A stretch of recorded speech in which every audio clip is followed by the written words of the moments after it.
وہ چند ایک زمینیں تھی، کھجور کے باغات تھے، یا پھر کوئی کنواں تھا کہ جس کا نام فدق تھا، کہ امہات المومنین بھی اس وراثت کے اندر حصے دار تھیں. اس کا تو کوئی بھی انکاری نہیں ہے، نہ تو شیعہ علماء اس کا انکار کر سکتے ہیں اور نہ انہیں کرنا چاہیے، کیونکہ نبی کے عقد نکاح میں اور قرآن نے واضح بات ہے. اور میں نہیں سمجھتا کہ یہ کوئی ایسی بات ہے کہ اس کو اتنی طوالت دی جائے اور اتنا بڑا مسئلہ بنا لیا جائے، اور اتنا بڑا مسئلہ بنا صحیح حدیث کو بھی جمع کیا ہے تاکہ صحیح اور غیر صحیح کی تمیز ہو سکے. شیعہ کتب کے اندر کہا گیا ہے کہ یہ سن 500 کے اندر گڑی گئی. یہ دیکھیں، یہ عبارت دیکھیں، ابن ابی الحدید معتزلی جس کے لیے یہ جملہ کہہ رہے تھے کہ معتزلیوں کو ہم کافر سمجھتے ہیں، جو معتزلی ہے جو شیعوں میں شمار نہیں ہوتا، اسے شیعہ متن اس بات سے بھرا پڑا ہے کہ یہ عطا رسول تھا، یہ ہبہ رسول تھا. شیعہ متن ان معاملات سے بھرا پڑا ہے کہ سیدہ زہرا کے گھر پر آگ لے کر آئے، انہیں حیثیت دی. ان کی کتابوں میں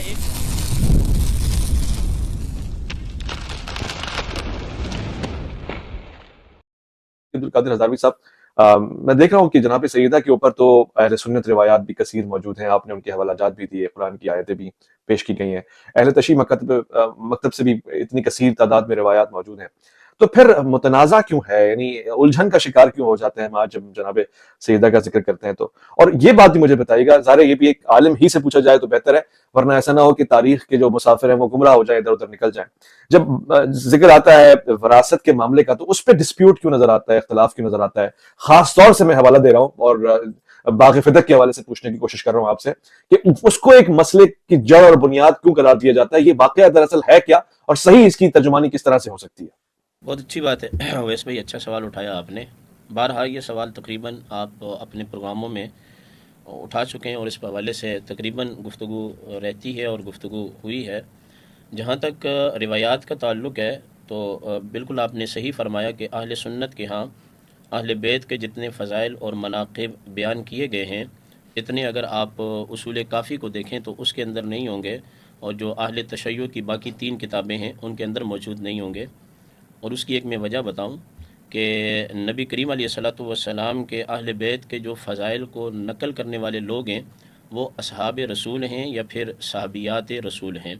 اور اہل تشیع کے مسلک کی جو بنیاد ہے یہ ہمیں نبی کریم علیہ السلام سے متصلاً اتنی کثیر تعداد میں اس طرح روایات نہیں ملتی کہ جس طرح اہل سنت کی کتابوں میں اہل بیت کے فضائل آئے ہیں. یہ اس بات کی بین دلیل ہے کہ جیسا کہ آپ نے فرمایا کہ نبی کریم علیہ السلام کی لخت جگر کا کثرت کے ساتھ اہل سنت کی کتابوں میں فضائل اور مناقب کا ذکر ہونا، یہ اس بات کی دلیل ہے کہ آپ کے اصحاب رسول اور آپ کی ازواج مطہرات اور آپ کی صحابیات کتنے عادل، نیک، ایمانت دار اور جنتی لوگ تھے کہ انہوں نے فاطمہ کے بارے میں جو فضل سنا، جو مناقب سنے، بے عین ہی ان کو بیان کر دیا، چاہے وہ جس طریقے سے بھی کوئی دلیل پکڑے.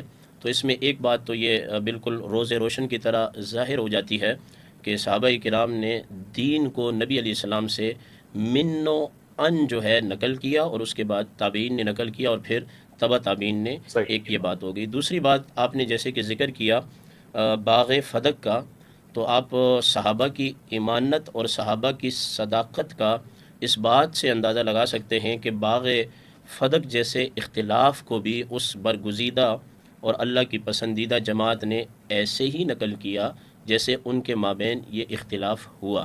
صورتحال یہ ہے کہ قرآن کریم کے اندر واضح طور پر اصحاب فرائض کو یا پھر اصحاب ذوی الارحام کو یا اصحابات کو اپنے اپنے تقاضے کے مطابق قرآن نے بیان کیا.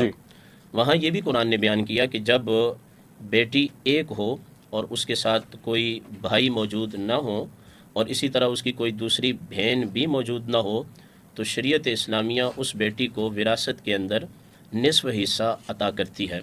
تو سیدہ کائنات نے جب قرآن کو پڑھا تو قرآن کے اندر یہ بات موجود تھی کہ بیٹی کا جو حصہ ہے باقی کے نہ ہوتے ہوئے وہ آدھا ہوتا ہے، اور اس وراثت کی وہ مطالبے کے لیے جناب سیدنا صدیق اکبر رضی اللہ تعالی عنہ کی بارگاہ میں حاضر ہوئیں. یہ بات بڑی توجہ طلب ہے محمد اویس ربانی صاحب کہ سیدہ کا سیدنا صدیق اکبر کی بارگاہ میں آنا یہ اس بات کی دلیل ہے کہ جس وراثت کا وہ مطالبہ کر رہی تھی وہ مطالبہ حضور علیہ السلام کے زمانے کے اندر بھی وہ وراثت بیت المال کے پاس تھی، اور حضور کے جانے کے بعد سیدنا صدیق اکبر خلیفہ بنے تو یہ وراثت سیدنا صدیق اکبر کے بیت المال کے پاس آئی، کیونکہ سیدہ کا آنا ثابت ہے، سیدہ کا مانگنا ثابت ہے۔ آپ جانتے ہیں کہ جب وراثت کسی کی ہوتی ہے تو وہ اس کی ذاتی ملکیت میں ہوتی ہے اور اس پہ حاکم وقت کے پاس جانے کی ضرورت ہی نہیں پڑتی۔ یعنی اس وقت ہمارے ملک کے اندر جتنے لوگ بھی دنیا سے چلے جاتے ہیں ان کی وراثت اس وقت تک قاضی یا عدالت میں جا کر لوگ نہیں مانگتے جب تک کہ اس کے بارے میں کوئی اختلاف نہ ہو جائے۔ تو سیدہ کا جناب صدیق اکبر کے پاس آنا اور وراثت کا مطالبہ کرنا یہ اس بات کی دلیل ہے کہ جو فدق کا باغ تھا، کھجوریں تھی یا اس کے آس پاس جو زمین تھی، وہ حضور کے زمانے میں بھی اسی طرح تھی اور پھر اس کے اندر کوئی رد و بدل نہیں ہوا۔ جیسے سیدنا صدیق اکبر پہلے خلیفہ راشد بنے تو وہ انتظامی طور پر سارا کا سارا باغ جو ہے بیت المال کے پاس آ گیا۔ یہاں میں ایک رک کے ایک بات کہوں گا، نبی علیہ السلام کے زمانے میں دو طرح کی نعمتیں اللہ نے اصحاب رسول کو دی ہیں۔ ایک وہ نعمتیں کہ جن کا تعلق تلوار کے ساتھ ہے، یعنی تلواریں چلائیں اور چلانے کے بعد وہ مال غنیمت ملا، ایک یہ ہے، اور ایک مال فے ہے۔ مال فے کا مطلب یہ ہے کہ اصحاب رسول نے کوئی تلواریں نہیں چلائیں، بنو نذیر اور بنو قریظہ بیٹھے، انہوں نے نبی علیہ السلام سے صلح کیا تو آپ علیہ السلام نے فرمایا کہ یہ جو باغ ہے اس کے اندر سے جو حصہ ہے خمس کے طور پر جو وقف کا مال ہے وہ تم نے مدینہ پہنچانا ہے، باقی اس کا انتظام اور انصرام تمہارے پاس رہے گا۔ اور بسا اوقات ایسا بھی روایات ملتی ہیں کہ مدینہ کی اور فدق کی زمینوں سے آپ علیہ السلام نے یہود کو جلا وطن کیا اور وہ مال بیت المال کے کنٹرول میں لے لیے۔ تو جناب سیدہ نے جب وراثت کا مطالبہ کیا تو سیدنا صدیق اکبر رضی اللہ تعالی عنہ نے فرمایا کہ انبیاء علیہ السلام اپنی وراثت نہیں چھوڑتے، نہ نبی کسی کا وارث بنتا ہے اور نہ نبی وارث بنایا جاتا ہے۔ بی بی پاک سے آپ نے فرمایا کہ یہ فدق کا باغ، جی باغ فدق جو ہے اسی طرح رہے گا جیسے حضور کے زمانے میں رہا ہے، نہ میں حصے کے طور پر آپ کو نصف حصہ دوں گا، نہ میں نبی علیہ السلام کی باقی ازواج کے اندر آپ کی وراثت تقسیم کروں گا، نہ میں یہ سیدنا عباس کو دوں گا کیونکہ سیدنا عباس حضور کے چاچا تھے اور بیٹے کے نہ ہوتے ہوئے وراثت آس پاس کے لوگوں کی طرف جاتی ہے۔ تاریخ اسلام نے جہاں بہت ساری باتیں ذکر کی وہاں یہ بھی ذکر کیا کہ امہات المومنین بھی اس وراثت کے اندر حصے دار تھیں، اس کا تو کوئی بھی انکاری نہیں ہے، نہ تو شیعہ علماء اس کا انکار کر سکتے ہیں اور نہ انہیں کرنا چاہیے، کیونکہ نبی کے عقد نکاح میں اور قرآن نے واضح طور پہ کہا وَأَزْوَاجُهُ أُمَّهَاتُهُمْ، ان کی ازواج مطہرات مومنین کی مائیں ہیں۔ اور امام احمد بن حنبل کے اندر یہ روایت موجود ہے کہ حضرات ازواج مطہرات تشریف لائیں سیدنا صدیق اکبر کی بارگاہ میں، انہوں نے بھی آپ علیہ الصلوۃ والسلام کی وراثت کا مطالبہ کیا کہ یعنی حضور علیہ السلام دنیا سے چلے گئے ہیں، ہمیں مدینہ کی زمینوں سے اور ہمیں فدق کی زمینوں سے وراثت دی جائے۔ تو نبی علیہ السلام کے خلیفہ راشد سیدنا صدیق اکبر نے حضرت عائشہ اور حضرت حفصہ سے فرمایا یہ باغ اسی طرح رہے گا، اس کا انتظام، اور جو حصہ تمہیں نبی علیہ السلام اپنی زندگی میں دیا کرتے تھے وہ حصہ میں تمہیں عطا کروں گا اور وہی حصہ میں اولاد رسول کو عطا کروں گا۔ بڑے لطف کی بات یہ ہے کہ سیدنا صدیق اکبر کی تقریباً 2.5 سال کی خلافت کا زمانہ ہے، اس میں یہ اسی طرح رہا، اور اس کے بعد سیدنا فاروق اعظم کے زمانے میں بھی اسی طرح رہا، اور فاروق اعظم کے بعد سیدنا عثمان ابن عفان کے زمانے میں بھی یہ اسی طرح رہا۔ اور لطف بالائے لطف یہ ہے کہ مولا کائنات کی 5.5 سال کی جو خلافت راشدہ ہے اس میں بھی یہ باغ اسی طرح رہا، ویسے ہی اس سے خیرات بڑھتی رہی اور تقسیم ہوتا رہا۔ اور اس پر بھی لطف کی بات یہ ہے کہ سیدنا امام حسن کے جو 6 ماہ ہیں اس میں بھی یہ باغ اسی طرح رہا جس طرح حضور علیہ السلام کی منشا کے مطابق تھا۔ اگلی بات یہ ہے اویس بھائی کہ نبی علیہ السلام کی کچھ خصوصیات ہیں، مثلا میں اور آپ ہیں، دلشاد مہندی صاحب ہیں یا دیگر مرد ہیں، ان کی جو نسل چلے گی ان کی نرینہ اولاد سے چلے گی، اس پر بھی شیعہ علماء کا اور اہل سنت کا اتفاق ہے۔ لیکن نبی کریم علیہ السلام کی جو نسل ہے اس کا جو جاری ہونا ہے وہ سیدہ فاطمہ الزہرا رضی اللہ تعالیٰ عنہ سے ہے، یعنی کہ جو حقیقت میں نبی علیہ السلام کا معجزہ ہے، آپ کی خصوصیات میں سے ہے، اور اللہ تعالیٰ یہ چاہتا ہے کہ وہاں سے نسل کو جاری کیا جائے۔ اور اس کی بھی ایک وجہ ہے جس کو امام رازی نے بڑی شرح و بسط کے ساتھ لکھا کہ اگر نبی علیہ السلام کی نرینہ اولاد ہوتی تو اس کو نبی بنایا جاتا تو ختم نبوت کا عقیدہ ختم ہو جاتا، اور اگر نبی نہ بنایا جاتا تو کل کو اسی ٹیبل پر اسی مائک کے سامنے میں اور آپ اور دلشاد مہندی صاحب بیٹھ کر یہ گفتگو کر رہے ہوتے کہ ابراہیم علیہ السلام کا بیٹا حضرت یعقوب علیہ السلام نبی بن گئے، ان کے بیٹے یا حضرت اسحاق علیہ السلام نبی بن گئے، ان کے بیٹے یعقوب علیہ السلام نبی بن گئے، ان کے بیٹے حضرت یوسف علیہ السلام نبی بن گئے، تو نبی کا بیٹا قاسم یا ابراہیم یا پھر طاہر طیب یہ نبی کیوں نہیں بنے؟ تو اللہ نے نرینہ اولاد کو نابالغ حالت میں اٹھا کر اپنے محبوب کی ختم نبوت کو ثابت کیا، اور بیٹی سے نسل کو جاری کر کے انا اعطیناک الکوثر کی جو عملی تفسیر ہے اس کو واضح کیا، اور انشاءاللہ آگے آپ تو یہ ہمارے ہاں پس منظر ہے۔ وہ چند ایک زمینیں تھی، کھجور کے باغات تھے، یا پھر کوئی کنواں تھا کہ جس کا نام فدق تھا، یہ اتنا سا معاملہ ہے، اور اس پر بیان دلیل یہ ہے کہ مولا کائنات نے اپنی دور حکومت میں اپنی خلافت میں کبھی باغ فدق کے بارے میں بات نہیں کی ہے۔ میں سمجھتا ہوں کہ وہ فیصلہ سیدنا صدیق اکبر کا بالکل درست تھا، اور اس پر اجماع صحابہ ہے کہ اس کے بعد کبھی اس پر بات نہیں ہوئی۔ اور پھر بہقی شریف کی روایت میں یہ ہے کہ سیدنا صدیق اکبر نے اجازت طلب کی کچھ ماہ بعد، اور وہ تشریف لائے تو مولا کائنات نے بی بی پاک سے فرمایا کہ ہمارے گھر پر خلیفہ وقت تشریف لائے ہوئے ہیں، تو کیا آپ اجازت دیتی ہیں؟ تو سیدہ تو فاطمہ الزہرا نے فرمایا کیا آپ اس کو پسند کرتے ہیں کہ میں خلیفہ کو اپنے گھر میں آنے کی اجازت دوں؟ تو بی بی پاک نے فرمایا کہ اگر آپ اس کو پسند کرتے ہیں، حضرت علی سے فرمایا تو ٹھیک ہے آپ ان کو اجازت دیں۔ تو سیدنا علی المرتضیٰ بھی بیٹھے تھے، اور سیدہ پاک کے گھر کے اندر خلیفہ وقت بھی حاضر ہوئے، اور اس بارے میں پھر بات چیت کی، اور بہقی کے الفاظ میں یہ ہے کہ بی بی صاحبہ سیدنا صدیق اکبر سے راضی ہو گئیں، اور ان کے دل کے اندر کوئی بات واقعہ نہیں ہوئی، اور جب سیدنا صدیق اکبر اس گھر سے واپس پلٹے اپنے گھر کی جانب، تو ان احادیث مبارکہ کا مصداق تھے کہ اللہ اس سے راضی جس سے فاطمہ راضی، اللہ اس سے ناراض جس سے فاطمہ ناراض، بس اتنی سی بات ہے۔ اور میں نہیں سمجھتا کہ یہ کوئی ایسی بات ہے کہ اس کو اتنی طوالت دی جائے اور اتنا بڑا مسئلہ بنا لیا جائے اس کو، کہ جن کی وراثت تھی یا جنہیں دی جانی چاہیے تھی وہ تو جنت میں تشریف لے گئے، اور جنت ان کی وراثت میں آ گئی، جنت کی سرداریاں ان کی وراثت میں آ گئیں۔ شیخ نشاط نبی صاحب، مفتی صاحب نے بہت اچھے انداز سے بتایا کہ اس کو اتنا بڑا مسئلہ بنانے کی ضرورت ہی نہیں ہے، تو چھوٹی سی بات ہے، ایک باغ یا ایک چھوٹا سا کنواں ہے، اور مفتی صاحب نے سورہ بقرہ کی آیت بھی آپ کے سامنے پڑھ کے سنا دی ہے، 42 ہے کہ وَلَا تَلْبِسُوا الْحَقَّ بِالْبَاطِلِ، اور پھر اس کے اوپر میں بھی یہ کہنا چاہوں گا کہ سورہ اسراء کی آیت ہے وَقُلْ جَاءَ الْحَقُّ وَزَهَقَ الْبَاطِلُ إِنَّ الْبَاطِلَ كَانَ زَهُوقًا۔ تو اب آپ کے حوالے کہ اس مسئلے کو اتنا بڑا مسئلہ بناتے کیوں ہیں؟ آپ تو شیعت کی بنیادی اس مسئلے کو بنا دیتے ہیں۔ اویس بھائی، شکر گزار ہوں آپ کا کہ آپ نے اس مسئلے کو اٹھایا اور معاملے کو زندہ کیا۔ اگر چند ہی کھجوریں تھیں تو حکومت کو اور صاحبان اقتدار کو ان کی کیا ضرورت پڑی؟ کیونکہ حکومت کو تو اس کی ضرورت نہیں ہونی چاہیے تھی نا، چند کھجوروں کی، ایک بات۔ نمبر دوسری بات، الحمدللہ آج اور کئی مرتبہ یہ تکرارن ثابت ہوتا رہا کہ حضرت فاطمہ حق مانگنے آئی تھی۔ اس کو قبول کرتے ہیں؟ حضرت فاطمہ فدق مانگنے آئی تھی۔ جی انہوں نے کہا کہ انہوں نے قبول کیا ہے، بی بی فاطمہ کو خالی لوٹایا گیا۔ اور جہاں تک وراثت کا معاملہ ہے، سب سے پہلے میں چاہوں گا کہ یہ آپ کلپ سن لیں، اس کلپ سننے کے بعد میں آپ کو اس کا جواب دیتا ہوں۔ اگر حضور علیہ السلام کی وراثت نہیں چلتی تو پھر ازواج مطہرات کو حجرے کیسے ملے؟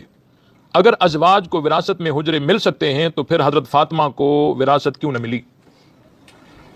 بھائی، ازواج مطہرات کو جو حجرے ملے ہیں یہ وراثت میں نہیں ملے۔ ایسے حجرے جیسے ازواج مطہرات کو حضور علیہ السلام نے بنوا کے دیے تھے، ویسا حجرہ حضور علیہ السلام نے حضرت فاطمہ الزہرا کو بھی بنا کے دیا تھا۔ یہ وراثت کی بات ہی نہیں ہے، یہ تو ہبہ بالقبض ہے کہ حضور علیہ السلام نے اپنی موجودگی میں اپنی بیویوں کو جو گھر بنوا کے دیے، یہ ہبہ بالقبض کے طور پر ہے، نہ کہ وراثت کے طور پر ہے۔ یہ بات سمجھ آئی کہ نہیں آئی؟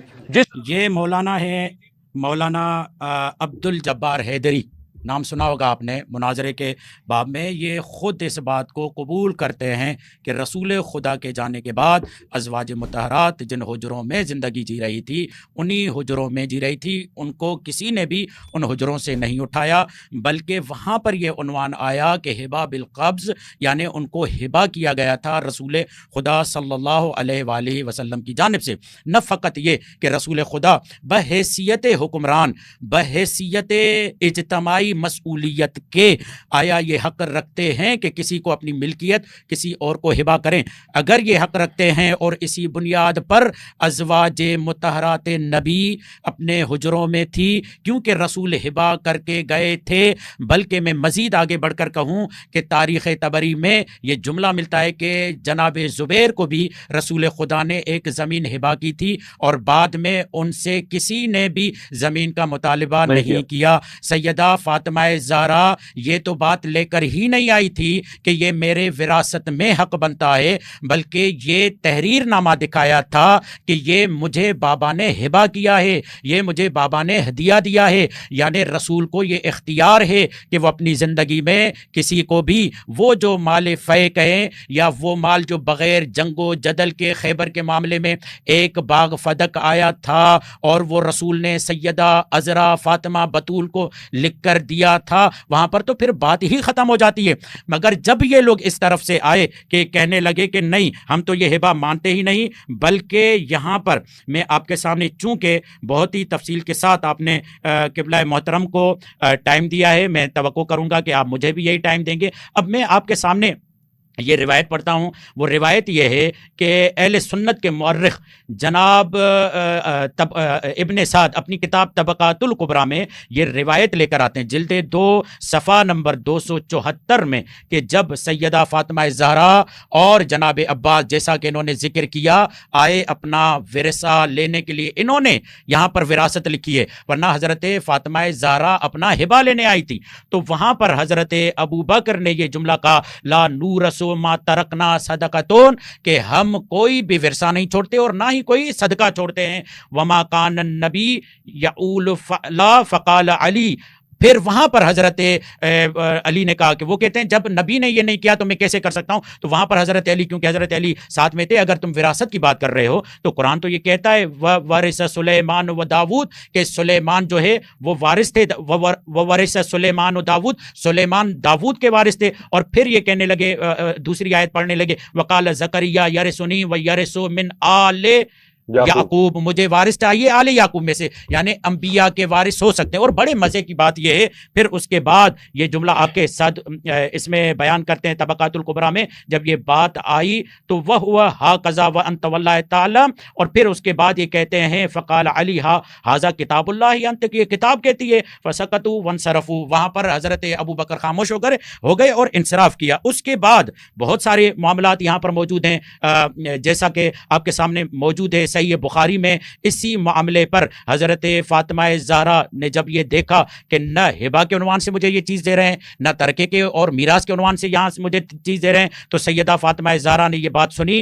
اور ان سے ناراض ہو کر چلی گئی۔ اور انہوں نے جو بے حقی کا حوالہ دیا ہے، میں کہوں گا باتوں سے بات نہیں چلے گی، وہ مجھے صفحہ دکھائیں، وہ مجھے معاملہ دکھائیں کہ وہ کہاں پر ہے کہ بے حقی نے کہا کہ جناب سیدہ ان سے راضی ہو گئی تھی۔ حضرت کیا ابن ابو الحدید معتزلی یہ کہتے ہیں کہ جب تک فاطمہ زہرا زندہ رہی ان دونوں پر ناراض اور ناراحت رہی۔ اپنی شر نہج البلاغہ میں یہ جملہ لکھا، تو اس کے بعد یہ کہتے ہیں کہ یہ فدق جو ہے حضرت علی نے نہیں مانگا، امام حسن نے نہیں مانگا، مگر آپ توجہ فرمائیں کہ حضرت عثمان نے یہ فدق مروان کے حوالے کیوں کر دیا تھا؟ اگر یہ حکومت کا تھا تو تاریخ میں یہ ملتا ہے کہ حضرت عثمان نے، کیونکہ مروان کو اس لیے دیا کہ مروان ان کے داماد تھے، یعنی حضرت عثمان بحیثیت خلیفہ اپنا حق چلاتے ہوئے فدق اپنی بیٹی اور داماد کو دے سکتے ہیں، اس سے مصارف نکالتے تھے، اس سے معاملات کرتے تھے۔ اور جب حضرت عثمان چلے گئے تو یہ واپس مولا کائنات نے اس پر کلام کرتے ہوئے یہ جملہ کہا، وہ فرماتے ہیں اگر میں یہ فدق واپس لوں گا تو یہ لوگ کہیں گے، جو لوگوں کا ذہن بن چکا ہے کہ فدق باقاعدہ امت کا حق ہے، تو یہ امت مجھے قصوروار کہے گی اور کہے گی کہ دیکھو ابھی اپنا اقتدار اور حکومت آئی ہے، اب یہ اپنے حقوق واپس لینا شروع کرتے ہیں۔ تو مولا کائنات یہ کہتے ہیں کہ میں ظاہری عنوان سے کہ جس ہستی کا اس دنیا سے گزر ہو چکا ہے، فاطمہ زہرا کا، مولا کائنات کے یہ جملے ہیں، یہ معاملہ اب میں اس ہستی کے حوالے کرتا ہوں اور یہ معاملہ اب اللہ کے ہاں اس کا قضیہ اور معاملہ ہوگا۔ اور آخری بات، تاریخ میں فدق کے معاملے پر کئی حوالہ جات آپ کو مل جائیں گے. یہ فدق مولا کائنات امام حسن کے بعد یہ فدق کن کن خلفاء کے ہاتھوں میں آیا، اور آخر عمر بن عبد العزیز نے وہی فدق فاطمہ کی اولاد میں واپس کر دیا. اور پھر جب عمر بن عبد العزیز چلے گئے اور یہ بنو امیہ کے آخری تقریباً سیکنڈ لاسٹ خلیفہ تھے، تو اس کے بعد پھر بنو عباس آئے، پھر انہوں نے فدق کو اپنے قبضے میں لیا. یہاں تک کہ ہارون اور مامون نے جب یہ ارادہ کیا کہ ہم یہ فدق پھر آل فاطمہ کو واپس دیں، یہ بہت جنجالی بحث ہے، یہ بہت جنجالی معاملہ ہے. حکمران نادم رہے، پوری زندگی تانا کھاتے اور لیتے رہے اس بات پر کہ تم کیا حق ادا کرو گے جبکہ تم فاطمہ کا حق لیے ہوئے ہو. تو وہاں پر ہارون نے بھی یہی سوچا، وہاں پر مامون نے بھی یہی سوچا، اور امام موسیٰ کاظم کو بلا کر جب ہارون نے کہا کہ ہم فدق آپ کو واپس دینا چاہتے ہیں، تو امام موسیٰ کاظم نے جب حدود و اربا کا بیان کیا تو ہارون نے چیخ کر کہا یہ تو میری حکومت بنتی ہے. تو وہاں پر امام موسیٰ کاظم نے کہا کہ تم کیسی باتیں کر رہے ہو، فدق کوئی معمولی معاملہ نہیں تھا، بلکہ اس کے ذریعے سے حکومت اسلامیہ چلائی گئی تھی. اب آتے ہیں اس بات پر، میرے پاس بہت سارے حوالے موجود ہیں، ظاہر سی بات ہے مختصر پروگرام ہوتا ہے، موقف میں سمجھتا ہوں اپنے حد تک پہنچ چکا ہے، مگر آگے اس بات کی طرف آتے ہیں کہ جب یہ فدق کا معاملہ ہوا اور یہ تمام تاریخ حقائق سامنے آئے اور الحمدللہ لوگوں کو یہ بات سمجھ میں آئی کہ سیدہ فاطمہ زہرا اپنا ہبہ لینے آئی اور انہیں واپس نہیں دیا گیا، تو اب ہم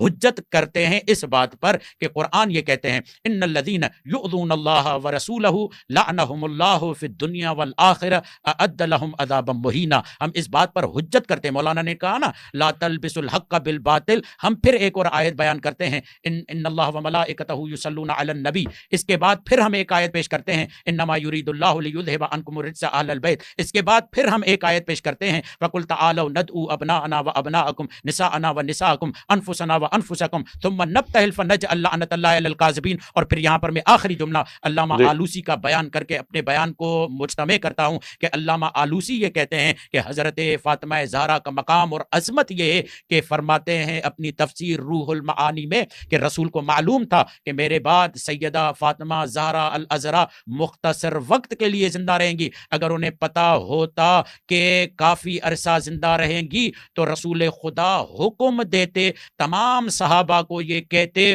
خذو کل دینکم، تمام کا تمام دین اگر تمہیں لینا چاہیے تو وہ فاطمہ زہرا سے دین لو. اور میں پھر یہاں پر جملہ کہتے ہوئے افتخار کے ساتھ جملہ کہتا ہوں کہ الحمدللہ فدق کا وہ معاملہ ہے جس نے بتا دیا کہ حق پر کون ہے اور جس نے بتا دیا کہ ناحق پر کون ہے. میں سمجھتا ہوں کہ یہ حجت تمام ہو گئی. وما علینا الا البلاغ المبین.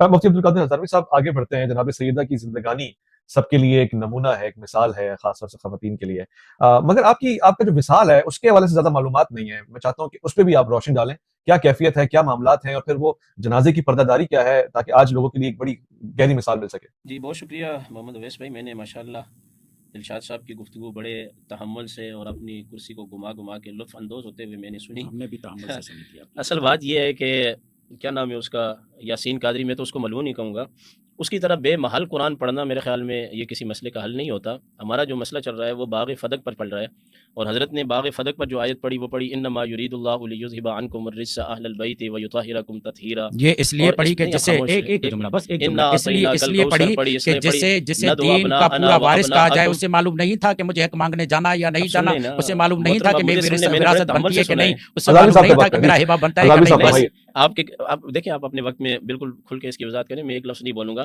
اب مجھے بتائیں کہ آج کے ہمارے عنوان کے ساتھ فَقُلْ نَدْعُ أَبْنَاءَنَا وَأَبْنَاءَكُمْ وَنِسَاءَنَا وَنِسَاءَكُمْ، اس کا کیا تعلق ہے؟ اِنَّا أَعْطَيْنَاكَ الْكَوْثَرَ کا تعلق باغ فدق سے کیا ہے؟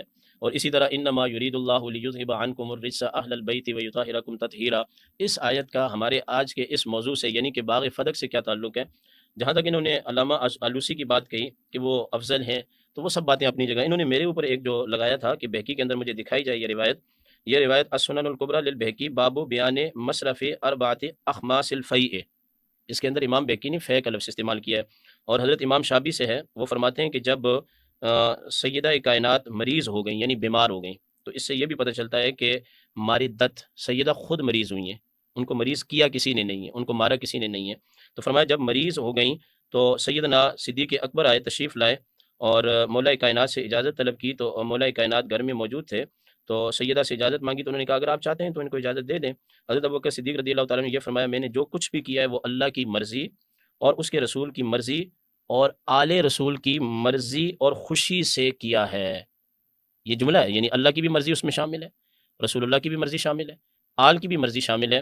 میں آپ کے پروگرام کی وساطت سے یہ کہنا چاہوں گا کہ بے محل قرآن پڑھنے اس سے سے یہاں بھی کہاں ایک منٹ ثابت خاموش ہو؟ جی خاموش ہو جائے نا آپ. جی آپ بولیں گے تو پھر آپ بولیں، میں خاموش جی نیت کر لیتا ہوں 4 رکعت کی. پھر میں پھر نماز پڑھنے لگتا ہوں. اللہ کے بندے آپ صاحب علم آدمی ہیں، ایران کے اندر آپ پڑھ رہے ہیں اور پھر اس میں تقبل بات اللہ بات بیان ٹوک، لیکن فرمائے. یہ غلط بات ہے، آپ اس طرح نہ کریں. ہماری باتوں کو آپ ٹوکیں گے تو مزہ نہیں آئے گا نا پھر. تو اگر پہلی بات تو یہ ہے کہ میرا آپ کے اس پلیٹ فارم سے پوری اہل تشیع کو یہ چیلنج ہے کہ یہ پہلے طے کر لیں کہ یہ ہیبہ مانگ رہی تھیں یا وراثت مانگ رہی تھیں. صحیح. ویسے بھی دیکھیں، ایسے ہوا کے اندر تیر چلانے سے پہلے کسی زمانے تک یہ کہتے تھے وراثت مانگ رہی تھی. جب اس پر اہل سنت نے دلائل کے انبار لگائے اور لوگ سمجھ گئے کہ بھائی یہ معاملہ یہاں جو ہے اہل سنت کے حق میں جا رہا ہے، تو پھر انہوں نے ایک دوسرا ایک بیانیہ بنایا. بیانیہ بدلتے رہتے ہیں. بیانیہ بنایا کہ بھائی یہ ہیبہ مانگ رہی تھی. اچھا، جو حضرت زبیر بن عوام کی بات کی ہے انہوں نے، وہ تو سارا ٹکڑا حضور نے دے دیا تھا. اسی طرح کئی صحابہ کو آپ نے غلام دیے، کئی چیزیں دی. میں بھی تو یہی رونا رو رہا ہوں کہ اگر یہ سیدہ کا حق تھا تو حضور نے اپنے زمانے میں کیوں نہیں دیا. پہلی بات تو یہ ہے نا، اس پر کوئی یہ بین دلیل لے کر آئے، تحریر دکھائی. تحریر ہے کہاں ہے؟ مولا کائنات کی وہ تحریر سیدنا صدیق اکبر کے زمانے میں قرون اولیٰ کے اندر تو اس تحریر کا کہیں ذکر ہی نہیں تھا. ہاں، آپ یہاں بند کمرے میں بیٹھ کر تحریریں بھی بناتے رہیں، دستاویزات بھی بناتے رہیں، وصیتیں بھی بناتے رہیں، تو یہ آپ کا مسئلہ ہے. اس کے ساتھ حقائق سے اس کا کوئی تعلق نہیں ہے. یہ زمانہ بڑا جدید ہو چکا ہے، بڑی عقل و فہم ہے، فراست ہے، ہر چیز فوراً نیٹ پہ نکل آتی ہے کیا ہے کیا نہیں ہے. اب یہ ان کا بیانیہ آ گیا کہ بھائی وہ وراثت نہیں تھی، ہیبہ تھی. تو یہ طے کریں یہ ہیبہ تھی یا وراثت تھی. اگر یہ دعویٰ کرتے ہیں کہ یہ ہیبہ تھی تو پھر اس پر یہ دعوے پر اپنی دلیل پیش کریں. میں ان سے گفتگو کروں گا. آج کے ہمارے اس پروگرام میں فدق کی بابت جو آپ نے سوال اٹھایا ہے، اس میں دلشاد میندوی صاحب اپنی گفتگو کو خلط ملط کر کے انتہائی کمزور سے کمزور واقعہ ہوئے کہ یہ یہی نہیں طے کر پائے کہ آیا باغ فدق وراثت تھی یا باغ فدق جو ہے ہیبہ تھا. اگر ہیبہ تھا تو پھر اس کا قبض کیوں نہیں دیا؟ یعنی کہ ہیبہ میں قبض دیا جاتا ہے نا، تو پھر وہ ان کی ملکیت میں ہو گئی تھی، پھر تو کسی کو اس میں عمل دخل ہی نہیں تھا.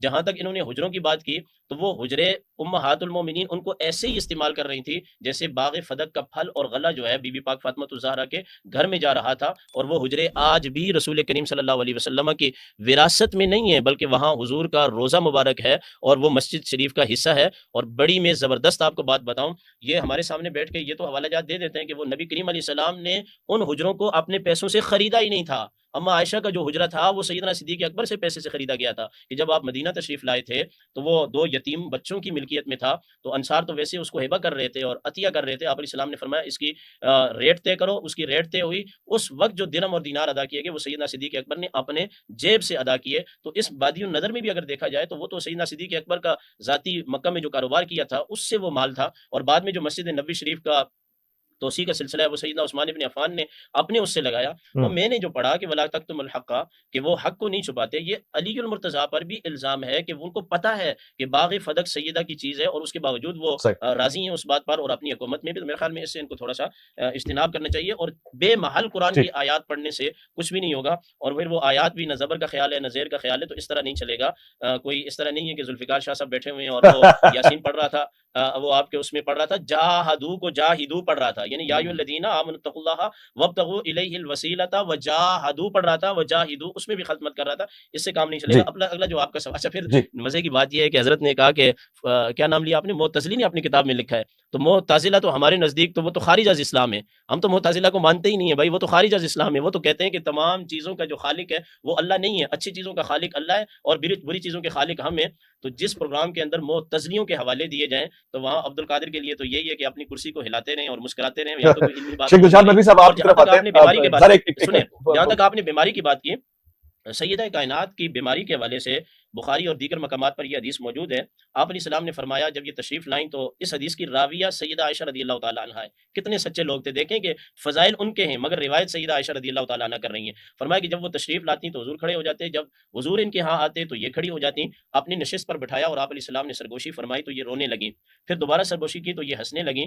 تو سیدہ پاک نے پوچھا سیدہ کائنات سے فاطمہ الزہرا رضی اللہ تعالیٰ عنہ سے کہ حضور نے کیا سرگوشی فرمائی ہے؟ تو آپ نے فرمایا یہ راز کی بات ہے، راز کی باتیں میں نہیں بتاتی. تو چھوڑ دیا اس معاملے کو. جب آپ علیہ السلام کا وصال ہوا تو پھر سیدہ کائنات نے یہ جو راز کی بات پوچھی کس انداز سے پوچھی آپ جانتے ہیں؟ سیدہ عائشہ رضی اللہ تعالیٰ عنہ فرماتی ہیں اے بی بی تجھ پر میرا جو حق ہے اس حق کا تجھے واسطہ ہے، بتا نہ ذرا کہ حضور نے تیرے کان میں کیا کہا تھا، مطلب میں تیری ماں ہوں اور تو میری بیٹی ہے، میں تیرے باپ کے عقد نکاح میں ہوں اور ویسے بھی میں ہر مومن کی ماں ہوں۔ تو وہ کہنے لگی کہ اب وہ راز کی بات نہیں رہی، پہلی دفعہ جب حضور نے میرے کان میں سرگوشی کی تو فرمایا کہ اس سال میرا وصال ہو جائے گا، اور میں رونے لگ گئی حضور کے فراق میں، اور جب دوبارہ سرگوشی کی تو حضور نے فرمایا کہ میرے اہل خانہ میں سے سب سے پہلے تمہارا وصال ہوگا اور اللہ تمہیں جنت کی عورتوں کی سرداری عطا کرے گا۔ اس طریقے سے آپ کی تبھی جو ہے وہ وصال واقعہ ہوا۔ اور اس میں بھی یہ اویس بھائی بڑے کام کی بات ہے، سیدنا صدیق اکبر رضی اللہ تعالیٰ عنہ کی جو زوجہ تھی نا اس وقت، اسما بنت امیس رضی اللہ تعالیٰ عنہ، ان کو سیدہ کائنات کی تیمارداری کے لیے چھوڑا تھا۔ جب بندہ دنیا سے جانے لگتا ہے تو اس وقت قریب کے لوگ موجود ہوتے ہیں، محبت کرنے والے، خدمت کرنے والے۔ اس وقت سیدنا صدیق اکبر کی بیوی آپ کی زوجہ محترمہ جو کہ پہلے غالباً حضرت عقیل کے نکاح میں بھی غالباً یا جعفر کے نکاح میں بھی رہ چکی ہیں، جی حضرت جی دیکھیں نا اہل بیت کی جو ازواج رہ چکی تھی بیوہ، ان سے اصحاب رسول نکاح کر رہے ہیں، اصحاب رسول کی بچیوں سے نبی نکاح کر رہے ہیں، یہ لوگ آپس میں رشتے بنا رہے ہیں، خاندان قائم کر رہے ہیں، نسلیں چل رہی ہیں، اور یہاں ہم بیٹھے ہوئے آج 14ویں صدی میں بات کر رہے ہیں کہ فلاں فلاں سے راضی تھا، فلاں فلاں سے نہیں تھا، فلاں، یہ باتیں نہیں ہیں، حدیث کچھ اور کہتی ہے۔ تو فرمایا کہ نبی علیہ السلام نے فرمایا کہ تمہیں اللہ جنت کی عورتوں کی سرداری دے گا، اور یہ روایت کسی شیعہ کی کتاب میں نہیں ہے، یہ اہل سنت کی کتاب میں، شیعہ راویوں سے نہیں ہے، یہ اصحاب رسول سے ہے۔ تو پتہ یہ چلا کہ یہ اصحاب رسول اتنے سچے لوگ تھے، جس کی جو شان تھی اس کو اسی طرح امت کے سامنے بیان کر دیا۔ بی بی پاک تبھی موت جو ہے دنیا سے تشریف لے گئی ہیں، آپ کی شہادت واقعہ نہیں ہوئی، آپ کسی حادثے کا شکار نہیں ہوئی، اور 6 ماہ ٹوٹل آپ زندہ رہی ہیں۔ اور اس کے بعد سیدنا صدیق اکبر نے ہماری اہل سنت کی روایات میں موجود ہے نماز جنازہ پڑھایا ہے، اور آپ کے جنازے کے پردے کا اہتمام اسما بنت حمیس نے کیا۔ جی جی یہ ہماری روایات میں بالکل موجود ہے، آپ نیٹ اٹھائیں اس پر نکالیں، آپ پڑھنا شروع کر دیں، آپ کو کئی ایسی روایتیں ملتی ہیں کہ سیدہ کائنات کا نماز جنازہ سیدنا صدیق اکبر نے پڑھایا۔ خلیفہ وقت نے نماز پہلے جنازہ تو اس بات کی طرف آتے ہیں نا، پہلے تو اس بات کی طرف آتے ہیں کہ باقاعدہ علماء اہل سنت نے فدق کو ہبہ کے عنوان سے بھی بیان کیا ہے، عطاء الرسول کے عنوان سے بھی بیان کیا ہے، جیسا کہ قرآن مجید سورہ اسراء کی آیت نمبر 26 میں ارشاد فرماتا ہے وَآتِ ذِی الْقُرْبَىٰ حَقَّهُ، اپنے ذی القربہ کو ان کا حق عطا کرو۔ تو وہاں پر علماء اہل سنت نے یہ لکھا ہے کہ رسول خدا نے ابو سعید خدری سے روایت کرتے ہوئے یہ جملہ کہا کہ جب یہ آیت اتری تو رسول خدا نے بلا کر یہ کہا کہ یہ عطا ہے فاطمہ کی اور یہ حق ہے فاطمہ کا، میں اسے عطا کر رہا ہوں، دے رہا ہوں۔ یہ کتب اہل سنت میں عطاء الرسول کے نام سے فدق موجود ہے، ہبہ رسول کے نام سے فدق موجود ہے۔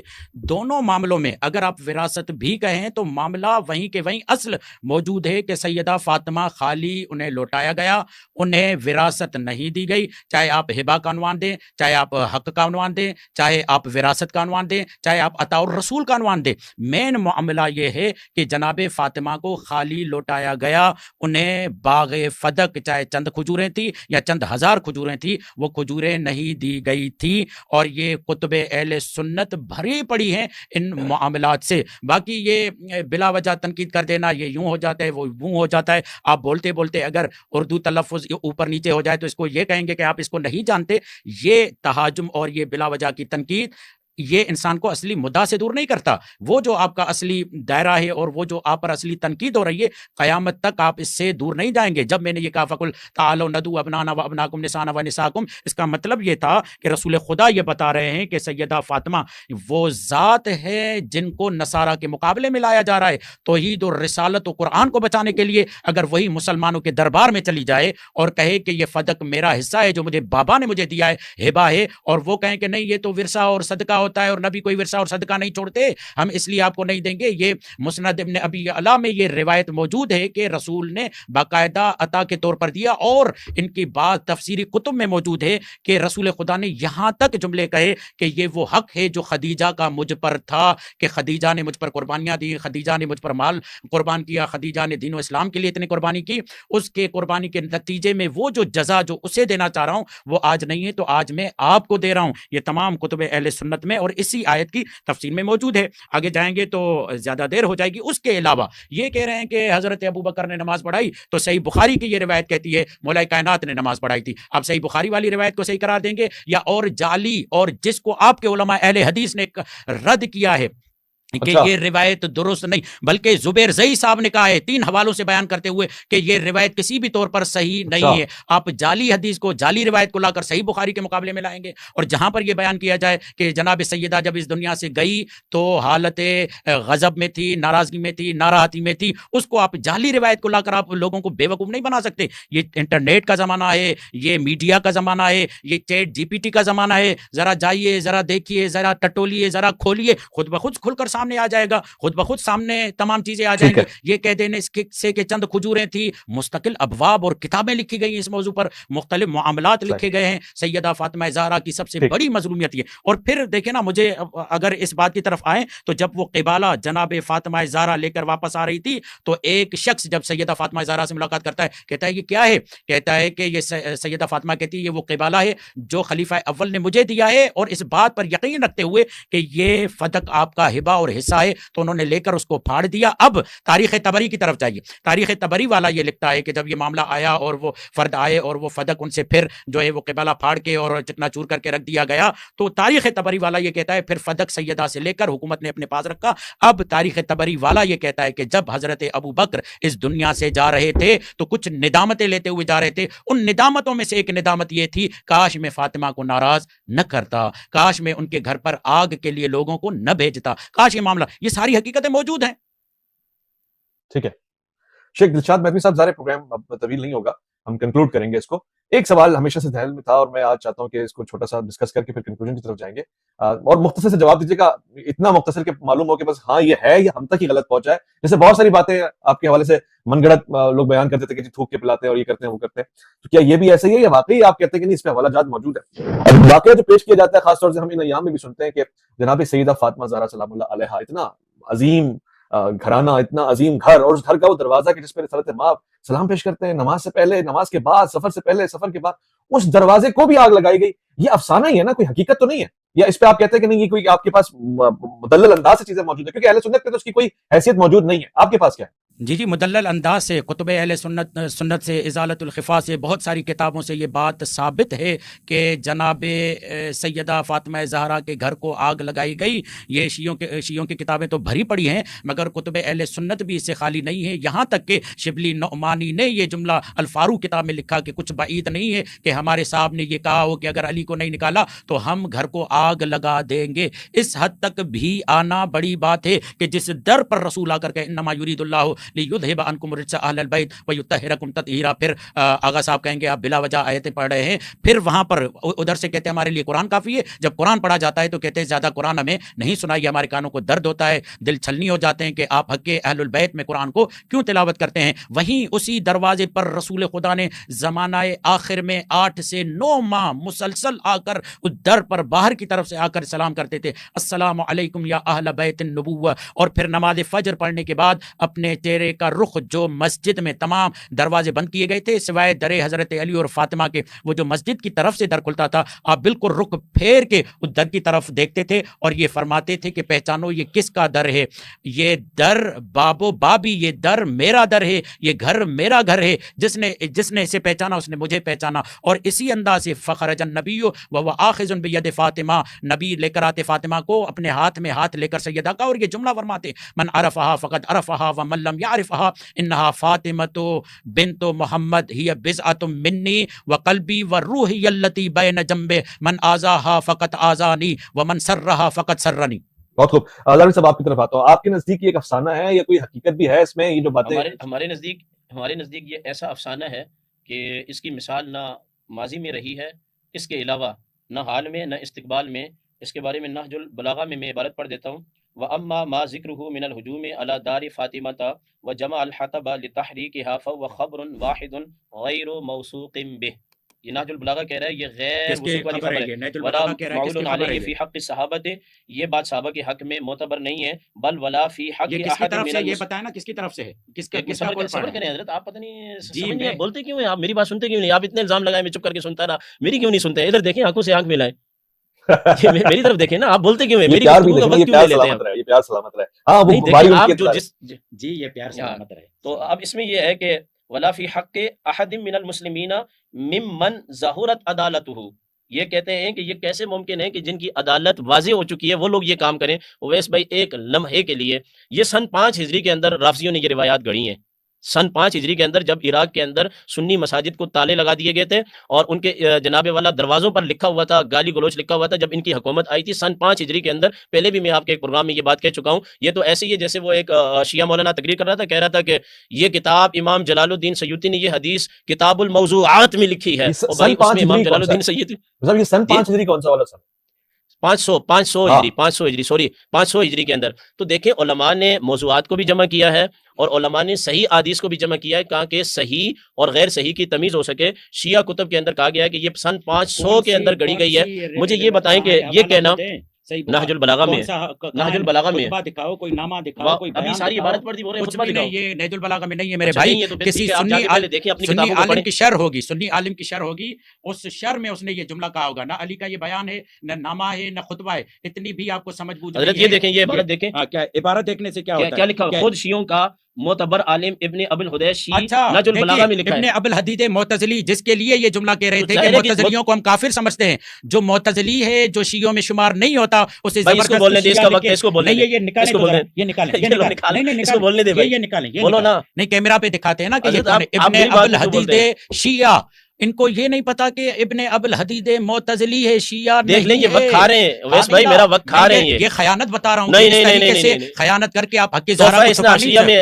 شاہ عبد العزیز نے، شاہ ولی اللہ شاہ عبد محدث العزیز سب نے لکھا ہے بھائی. جس نے شیعوں کے، یہ تو وہی بات ہے جیسے آپ یہ کہہ رہے ہیں کہ سنیوں کے اس کتاب میں موضوعات میں لکھا ہوا ہے، تو شاہ عبد العزیز محدث دہلوی میرے حق میں بات کرے گا. تو پھر تم کیوں حوالے دے رہے ہو؟ اپنی حوالے کیوں دے رہے ہو؟ اپنی کتابوں سے اپنے ہی معاملات کو بیان جھوٹ کا کرے گا. پلندہ میں بنا آپ کر کی ایک کتابوں سے بیانیہ بیان بنا کر کر رہا ہوں. یا وہ پروگرام نہیں کیے جا کہہ رہا ہے کہ سکتے. دیکھو یہ شیعوں نہیں، کی نہیں، کتابوں میں. اور پھر اس کے بعد نامہ نمبر 45 میں مولا کائنات سے پوچھا گیا کہ آپ کے اجداد میں جو زمین فدق تھی وہ کیا تھی؟ مولا فرماتے ہیں بلا کانت، مولا یہ فرماتے ہیں، یہ کالا گئی اس میں، مولا یہ فرماتے ہیں بلا کانت فی ایدینا فدق من کل ما ادلتہ. وہ بنا دیا جیسے ہمارے سما مولا فرماتے ہیں سنو نہج البلاغہ نامہ نمبر 45 میں، اور ہاں اس آسمان کے سائے تلے صرف فدق ہمارے تصرف میں تھا اور انہوں نے ازرو بخل وہ ہم سے چھین لیا.